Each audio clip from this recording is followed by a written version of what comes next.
Boa tarde, mais uma vez aqui no quadro Almoce Conosco, do Tendências Negócios, no restaurante Latambu, no Espaço Comida do Parque Shopping, recebendo hoje os convidados, né? A deputada Luzia de Paula e nosso amigo aqui, Sandro Gianelli, que já faz parte aqui do Tendências Negócios. Boa tarde, deputada, boa tarde, Sandro. Boa tarde, Alex, boa tarde a todos aqueles que nos assistem. É muito bom poder estar aqui para fazer uma prestação de contas do nosso mandato nesse ano de 2015. E, deputada, em tempo de crise, né? Nós estamos falando de uma crise nacional e uma crise aqui no próprio Distrito Federal, uma crise econômica, uma crise financeira, uma crise política, e a senhora parece que arregaça realmente as mangas e trabalha, né? Porque independente de crise, nós estamos vendo aí um trabalho maravilhoso da senhora, né? Infelizmente, como você bem colocou, a crise ela é do Distrito Federal, é do Brasil, é uma crise mundial. E o pior que eu vejo nessa crise, não só a crise econômica, mas a crise de valores, a crise que o homem ele não consegue sobrepor para poder enfrentar os outros problemas, porque para mim essa é a maior. E diante disso, a gente não pode ficar aí parado, tem que trabalhar. E com o nosso pessoal, a gente cobra muito da meninada e o resultado está aí. Isso é resultado de uma boa equipe, é resultado de uma soma, porque só também ninguém faz nada. Como a deputada acabou de pontuar, nós estamos vendo várias crises de valores acontecendo e parece que o social, cada dia que passa, vai sendo esquecido, vai sendo deixado ainda mais de lado, né? A deputada falou sobre essas crises de valores, essa crise de valores da família hoje, porque isso acaba influenciando em tudo, né, deputada? Se não existe uma base na família, a tendência é que as coisas percam, não é? Infelizmente, Sandro, isso começa muito cedo. Começa ainda na primeira infância, quando essas crianças que vêm ao mundo, elas não são amadas, não são respeitadas, não são acolhidas e falta-lhe a educação. Quando falta acolhimento, a educação também passa longe. E com isso vai perdendo essa relação com o mundo social, essa relação que ela acaba mais tarde ela interferindo na família. A gente conhece o trabalho da senhora voltado, né, para a família, como, né, o Sandro falou, e as creches. Na gestão passada, a senhora, né, tinha mais gordura, né, tinha mais dinheiro. Então a senhora estava com um pouco mais de facilidade de implantar os projetos. E agora nessa gestão, deputada? Hoje nós temos construído 30 creches e tem mais creches para ser construída. E para que isso não parasse, agora nesse novo PPA, né, que ele vai de 2016 a 2019, nós também apresentamos outras emendas para que fosse construído mais creches. Serão 38 creches inseridas no PPA. Nós vamos fazendo por etapas, né? Serão 8 no primeiro momento, depois nós vamos ter aí a construção em outros anos de mais número, até chegar às 38 em 2019. Além disso, nós colocamos também para a construção do centro-dia, que é o atendimento ao idoso, né, que nós temos uma carência muito grande, e também um centro para os DEPACs. E a gente vê também aparecer agora no PDE, no Plano Distrital de Educação, a obrigação de que o governo do Distrito Federal, no ano de 2016, ele não deixe nenhuma criança de 4 anos acima fora da escola. O que é um desafio muito grande, eu espero que isso aconteça e nós vamos estar daí juntos para cobrar, vamos estar juntos para motivar, mas o que a gente prioriza é justamente a construção de creches, porque mesmo essas creches, essas 38, não serão o suficiente para acolher toda a demanda que o Distrito Federal tem no dia de hoje em relação à vaga de creche. Nós precisaríamos cobrir 30 mil vagas que não terão Nesse ano, agora de 2016, nós não teremos essas 30 mil vagas de creche para ofertar às nossas crianças, nossas famílias. Deputada, e a questão da densidade demográfica, quer dizer, da explosão demográfica, isso atrapalha muito o planejamento? Porque se planeja para... Estrangula o Estado, né? Estrangula o Estado. Estrangula em todas as políticas públicas. Tanto na educação, na saúde, no transporte, na segurança.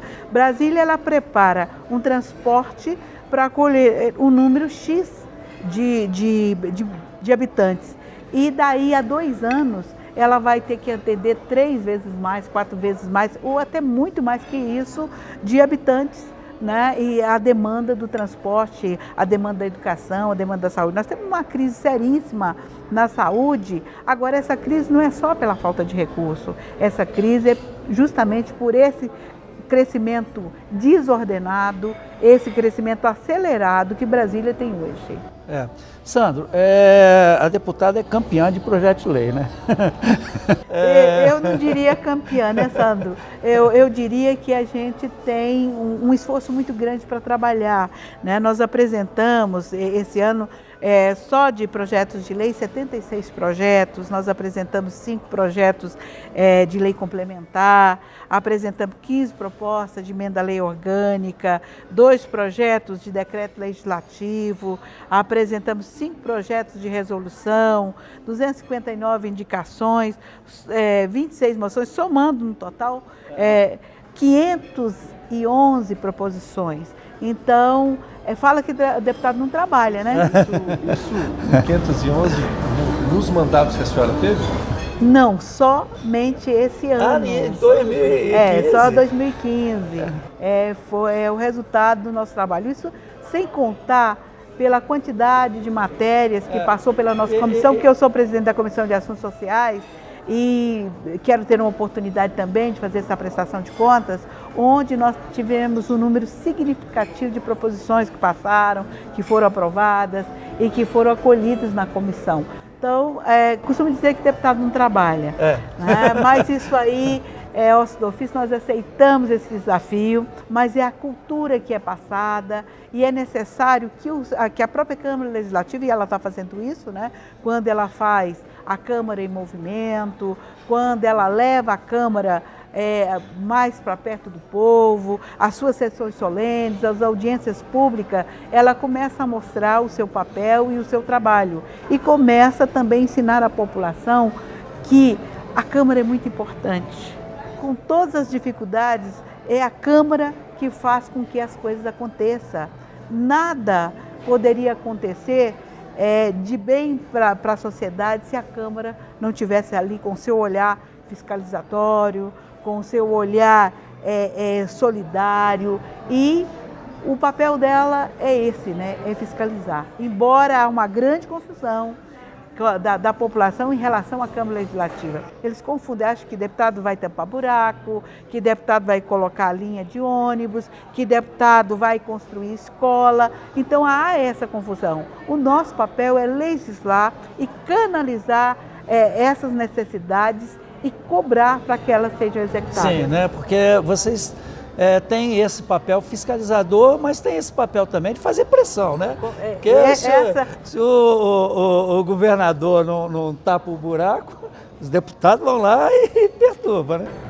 E precisa perturbar. Isso. Sandra, eu vou chamar para um intervalo, a gente vai fazer um breve intervalo e já a gente volta com mais projetos de leis e leis que foram aprovadas pela lei da deputada Luzia de Paula, que foram aprovadas na Câmara Legislativa aqui do Distrito Federal. Ótimo. Vamos para o intervalo. Voltamos agora do intervalo, aqui no restaurante Latambui, no Espaço Gourmet do Parque Shopping, no almoço conosco, recebendo hoje a deputada Luzia de Paula e Sandro Gianelli.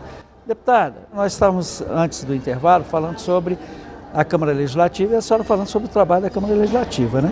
E eu acho que teve um gesto de grandeza quando a maioria dos deputados designaram a maioria dos seus valores de emenda para a saúde. Como é que foi isso, deputado? Cada deputado, ele, num gesto generoso, cedeu 12 milhões de reais das suas emendas ao governo para aplicação na saúde. Das nossas emendas, da nossa monta de emendas, nós, além de ceder esses 12 milhões, nós priorizamos a retomada de uma construção de uma obra no centro de saúde na expansão do setor O de Ceilândia. Né? Nós sabemos da importância daquela unidade de saúde para aquela população, então escolhemos aquela obra para ser aplicada parte dos nossos recursos. E, deputada, vamos falar agora um pouco, né, desses projetos de lei e principalmente das leis que foram aprovadas, né, Sandra? Uma lei que se identifica muito com o trabalho da deputada Luzia de Paula é a lei das creches células. E eu gostaria que ela explicasse um pouco para a gente, porque tem tudo a ver com esse relatório que ela apresentou, principalmente do crescimento dessas creches aqui do Distrito Federal. A Lei 4.094 de 2008 foi a minha primeira lei aprovada na Câmara Legislativa, ainda com mandato de suplente. E o que significa essa lei? Antigamente, as instituições sem fins lucrativos, que cuidavam de creches, elas só poderiam ter uma única unidade física, com a mesma documentação, com a mesma diretoria. Com a lei, nós demos, a lei oportunizou as entidades com a mesma documentação, com o mesmo CNPJ, com a mesma diretoria, ela poder instalar quantas unidades físicas ela tiver condição de instalar. Então, com essa lei, nós demos essa oportunidade. E daí dá também uma mobilidade maior ao Estado, que ele pode conveniar com as entidades sem fins lucrativos em um maior número e atender a sociedade num maior quantitativo. E aí não ficou só nas creches, ela ampliou, porque as instituições não atendem só crianças, elas atendem também adultos, adolescentes, idosos. Então nós demos essa mobilidade, essa ampliação no atendimento das instituições vocacionadas. E, deputada, a senhora falou das creches e essa lei das crianças e dos adolescentes que a senhora aprovou. Como é que é isso? Esse é um grande marco. Foi emenda lei orgânica sancionada, emenda número 76 de 2014, que ela deu uma mudança de paradigma na questão da receita orçamentária no fundo da criança e do adolescente. Antigamente, esse fundo, ele não tinha condição de se movimentar, porque não tinha recurso. Com a emenda à lei orgânica, esse fundo passou de R$900 mil no ano passado para 45 milhões. E teve uma grande importância que nós colocamos também na emenda à lei orgânica, o não contingenciamento. Então, os outros fundos no início dos trabalhos do governo Rodrigo Hollenberg, eles foram todos captados para o Tesouro do Distrito Federal para pagamento de folha de pessoal. E o dinheiro do Fundo da Criança e do Adolescente, nós fizemos um trabalho bem consistente e não deixamos que ele retirasse, mas ele já tinha a força da lei, que ele não podia ser contingenciado. Deputada, recentemente, né, a senhora trocou de partido, foi para a Rede. Estou na Rede. Por identidade, até mesmo porque a senhora tem uma lei, né, que é do calçamento ecológico. Então eu queria que a senhora explicasse a sua ida um pouquinho, a sua ida para a Rede e se ficou mais à vontade de desenvolver projetos de sustentabilidade. Não só mais à vontade, mas a Rede é um partido que me abrigou e que nos dá a oportunidade de realizar alguns sonhos. Né? E a Rede, ela pauta na ecologia sustentável.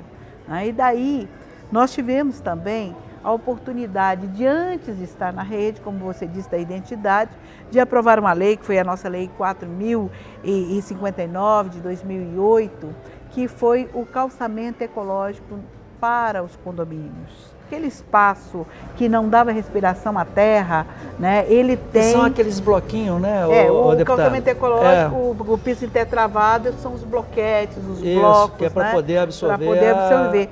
E que hoje ele não é feito só de cimento. Nós temos também o aproveitamento dos pneus.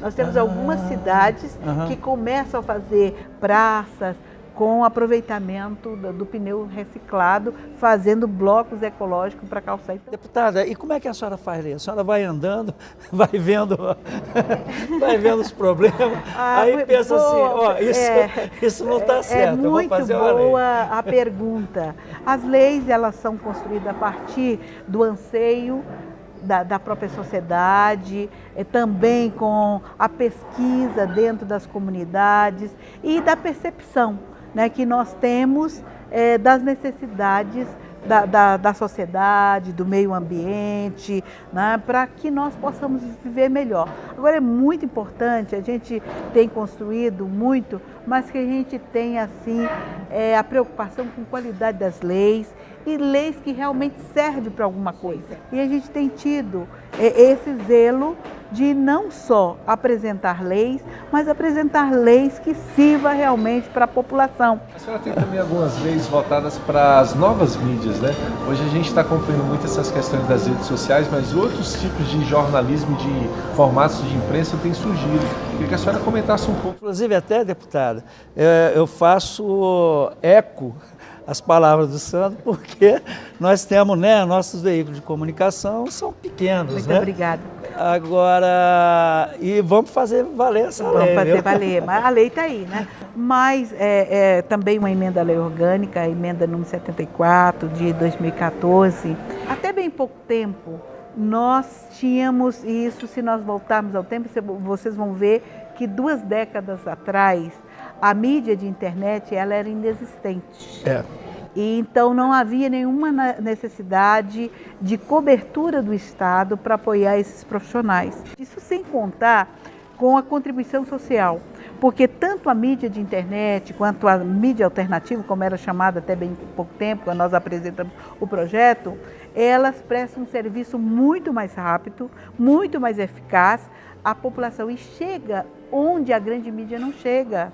Então, além da contribuição social, né, da contribuição também com a questão do emprego, que são profissionais autônomos e que precisa garantir o seu sustento. Então, foi um projeto que, se nós avaliarmos ele com profundidade, ele trouxe grandes resultados e vai trazer muito mais. Hoje, nós já temos algumas notícias, por exemplo, a Câmara Legislativa, ela já cumpre. Já cumpre. Verdade. Nós sabemos que algumas empresas do governo do Distrito Federal já estão cumprindo. E tem outra alegria para nós. Muitos estados estão copiando a lei do Distrito Federal. Que bom. Né? Então nós servimos de modelo, não só no Distrito Federal, mas para outros estados do Brasil. Que bom. São tantas leis, são tantos projetos, são tantas coisas bonitas, né, de serem faladas, de serem ditas, de serem apresentadas, que aí já fica o convite para a senhora voltar num espaço de tempo muito breve.